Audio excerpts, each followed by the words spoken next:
Hello, everybody. Listen, this is a recap from Sunday. We're in a series talking about greater, God igniting the dream, the everything in you, but He's doing it through the small things in your life. Start willing to start small to be big.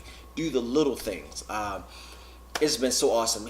We've been sharing about Elisha, and this week, Elisha encounters a woman who I believe is in a situation many of us have found ourselves in or are in currently. This is from 2 Kings chapter 4, verses 8 through 37. And in the story, the story is about a Shunammite woman. And this woman was known as, she was well-to-do. I mean, she had things. She was good. And in some translations, it calls her a great woman. And she noticed from time to time that when Elisha would come past, that he would stop in and have something to eat, from time to time. So she said to her husband, let's build a room up on the roof, put it in a bed and a chair and a place for him to sit down and relax and study or to read or whatever he needs to. When he comes past, she perceived that he was a man of God. She said he's a holy man of God, and I want to make room for him. And how that even is an awesome thing in itself. Many times when we give, we don't give to get back. We really give to make room for a blessing. We make room for when we give to people, when we give somebody out of in their need, or we do something for someone, we essentially make room for God to allow people to give back to us. This is a simple principle. It doesn't matter who you are. When you give, it does come back to you. So when you give with the heart of, I want to meet a need, but it also expands something within you. So she made room for him, which later will be a blessing on her part. Now, through the story, he was there one day. Him and his servant Gehazi was there at their house, at the Shunammite woman's house, and he said, "Go down to her and ask her, is there anything that we can do for you?" So the servant went down and said, is there anything that we can do for you? Can Elisha speak on behalf of you to the leaders, to the army, to the captain of the guard? What can we do? You've been a blessing to us. How can I do that? I'm in a place of prominence. How can I help you? And she says, "No, I'm good. I live amongst my people." And she's basically saying, I'm taken care of. I'm in with my family. I don't have any needs. So Gehazi came back and he told Elisha what she said. He says, so she doesn't need anything. So Gehazi said, well, she has no son and her husband is old. Now, and reason why that's significant, for in those times, the wealth transfer from a family was through the line, the male seed. So when the husband would pass away, the money and the land get passed on to a son. And if there's no son, maybe a brother or another male in the family, and it did not go always, it didn't go to the wife. So in some situations, if there was no brother, someone else, she could run risk of not having, where someone else may obtain the land or what have you. Her security could be gone and she could essentially be lonely. So though he asked, did she need anything, there was a greater need in her that she wasn't willing to utter. So he came to her and he says, in 1 year, this Elisha speaking to the Shunammite woman, in 1 year you will have a son. And this is the part right here. She responded, no. She objected, no, my Lord, no, please. Said, do not mislead your servant. That's something. When the man of God is right there, he's just ready to drop. God told him that she will have a son. He's delivering this message, and her response was, no, please don't mislead me. That tells you that there had to be some level of disappointment in her life for her to reject that. God is getting ready to do the thing that she deeply desires, that she needs. Yet, because of disappointments or things not working out before, she says, no, don't mislead me. See, to say that, don't mislead me, that has to come from a place of discouragement, a place of disappointment, continuous disappointment. When someone says, yeah, you're going to get that job, and I know you're going to get it, and you apply and you wait, and you still don't get it. And then you go somewhere else, they say, man, it's going to be good. Honey, you're going to find your husband. You're going to find your husband. You're going to be married. It's going to be great. And it's like 4 years later, and you're still not married. See, people can promise and they can speak the truth to you. They can say, yeah, your marriage is gonna be awesome. I just know it. I just know it. But it's been a couple years and it's still bad. And you still don't talk and you're still frustrated with each other. Sometimes the word of encouragement may come to you and God has a miracle waiting for you, but because of perpetual disappointment, sometimes we can't receive it. And you're like, please don't mislead me. Please don't take me down this road. Don't disappoint me. Don't get my hopes up again.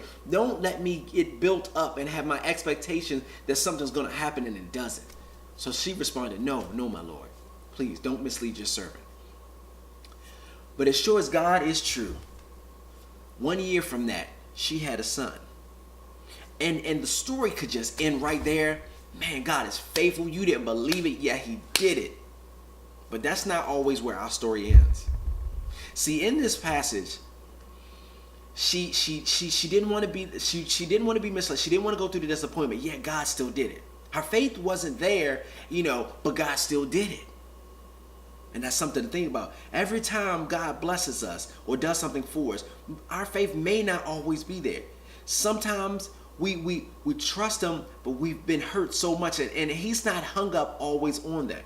He'll bless you when he wants to. He'll create a miracle when he wants to. He doesn't have to abide by any guidelines to take care of you. But in this part, God comes through for her. 1 year later, she has a son. But the Bible says, one day the son, this maybe some years later, was out in the field with with his father. And he said, my head, my dad, my head is feeling bad. So he told the servant, go take him to his mom. Dad's like, I'm working, man. You take him to his mother. So he goes to his mother and say he lays down on her lap until noon, and then he dies. Right on the lap of his mother, right on the lap of the person that was promised a son.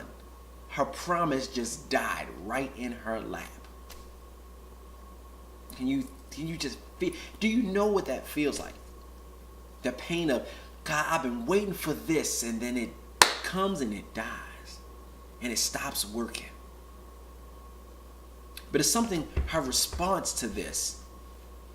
She took the boy and she laid him on the bed of Elisha. She took him up to the room where they made for Elisha and laid him on the bed.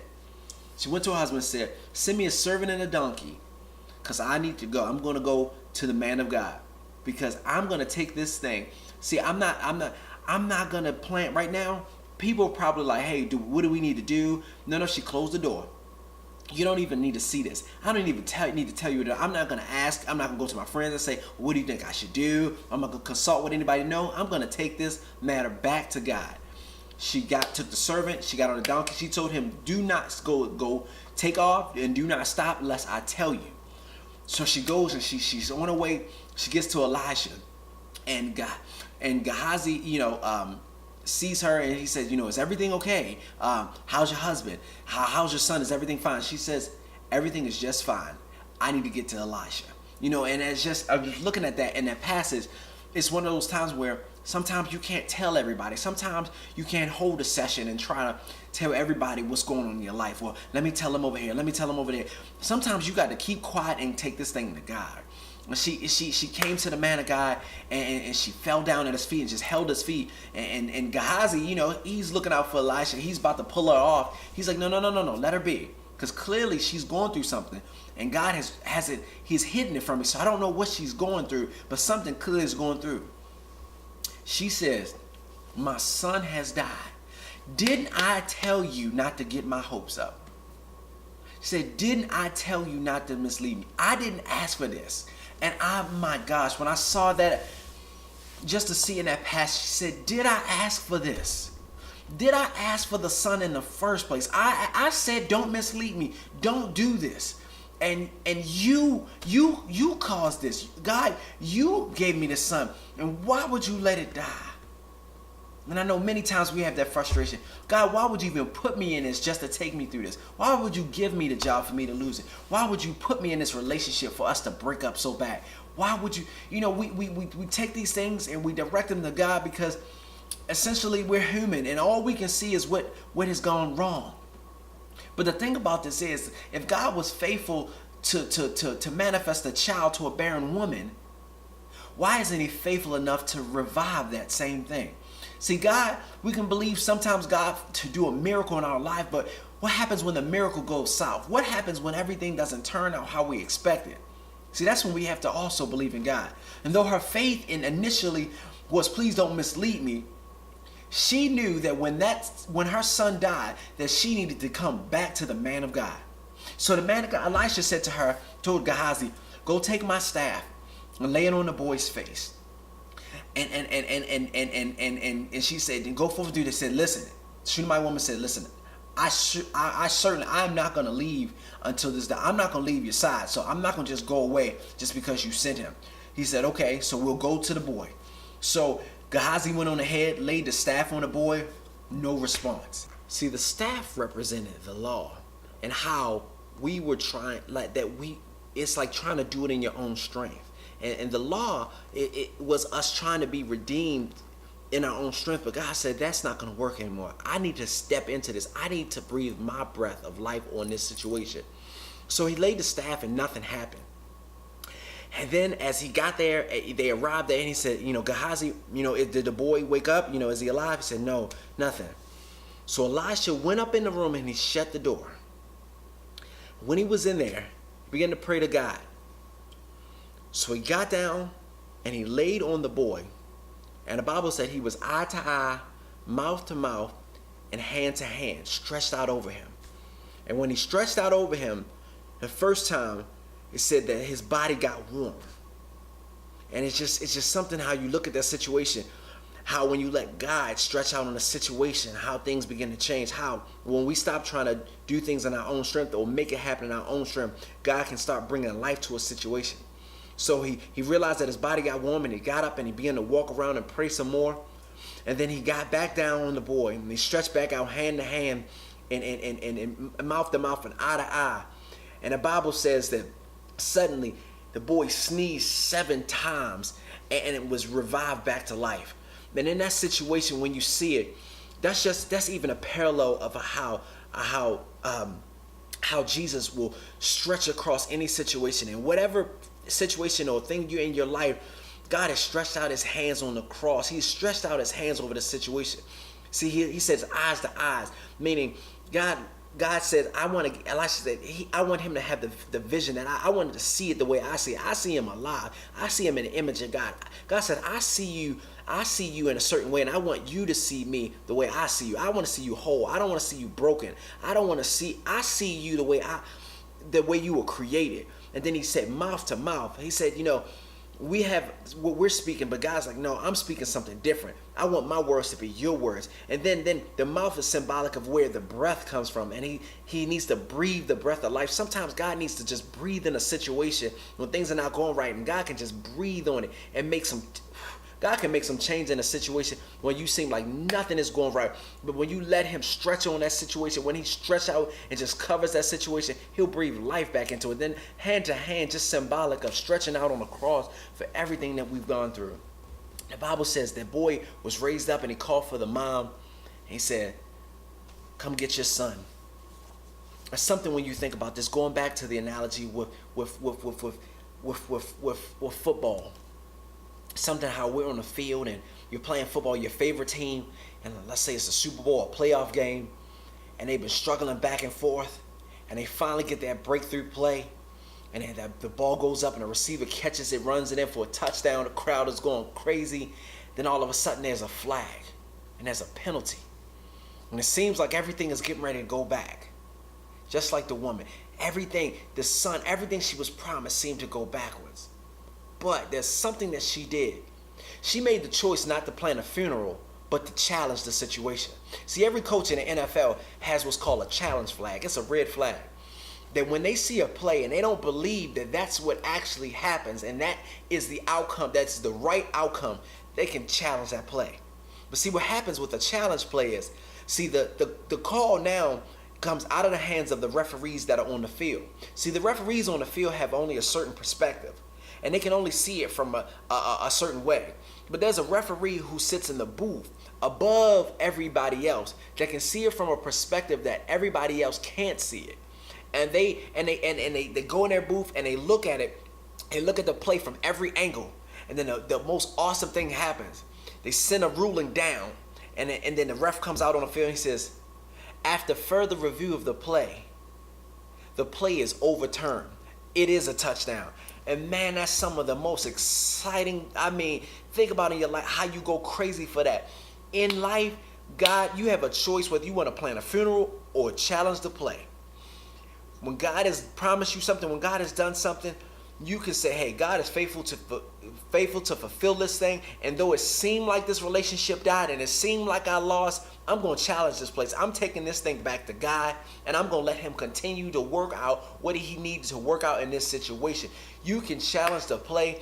God says, after further review of your situation and everything that you've gone through, I have overturned the situation in your favor. And you have to rest in that, knowing that God has overturned it, that he sits above every situation and he can see what you're going through. And though your turnaround might be today, it might be tomorrow, and God may work that thing out and you still maybe wait on it. But if he was faithful to bring the promise the first time, he is faithful to finish it. A Shunammite woman's faith was, God, you did this, so I'm bringing it back to you. And I encourage you to take whatever God has promised you, whatever God has given you, and take it back to him. Say, God, I put this in your hands. I lay this at your feet. Do what you see fit and watch him do something amazing in your life. God bless.